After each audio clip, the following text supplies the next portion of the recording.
Hi, I'm Michael Shuster, multi-award winning real estate specialist in the Greater Toronto Area and the surrounding suburbs.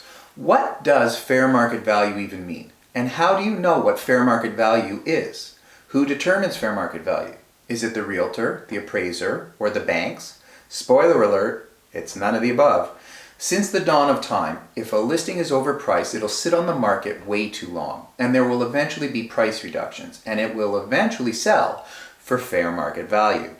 When a listing is overpriced, it doesn't necessarily mean the agent didn't know what they were doing. Often I meet with sellers and I tell them what their home is worth. And some sellers say, let's just try a little higher for about a week or two and see what happens. Now remember what I said a minute ago. An overpriced listing will eventually sell for fair market value. The reason the term is called fair market value is, are you ready for this? Because, well, the market, aka buyers, knows what is fair. It was very different back in the 60s and the 1970s, but today with the internet and data readily and publicly available, it's very easy and it only takes minutes for a buyer who's interested in your property to know what a comparable property recently sold for. So when sellers say, let's just try to overprice it a little bit, what they're really hoping is that they'll stumble across an uninformed buyer who's unaware of the true value and might be gullible enough to overpay. The odds of finding an unaware buyer are about the same as winning the lottery. Not only will nobody pay 6 or 7 figures for a property without knowing its value, but even if they didn't know fair market value, their agent would likely advise them. So ultimately, this strategy backfires 100% of the time on sellers because the listing takes way too long to sell. The price is repeatedly reduced and sellers become increasingly frustrated.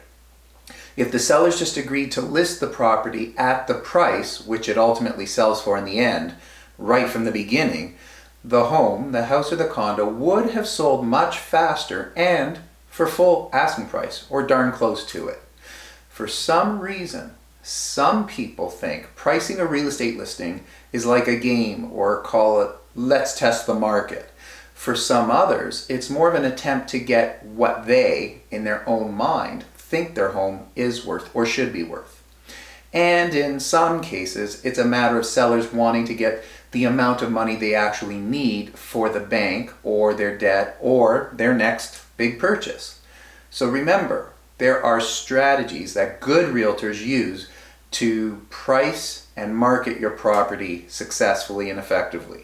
But you can't just hope or gamble that you'll find an unaware buyer or pull the wool over someone's eyes. Because, as a great mentor once told me many years ago when I started in real estate, the reason they call it fair market value is because the market knows what's fair.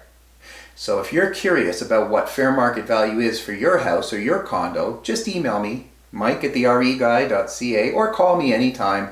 I'm happy to help you out, answer your questions, and give you a price, and we'll see what you think and how it compares to the actual market. Thanks for watching.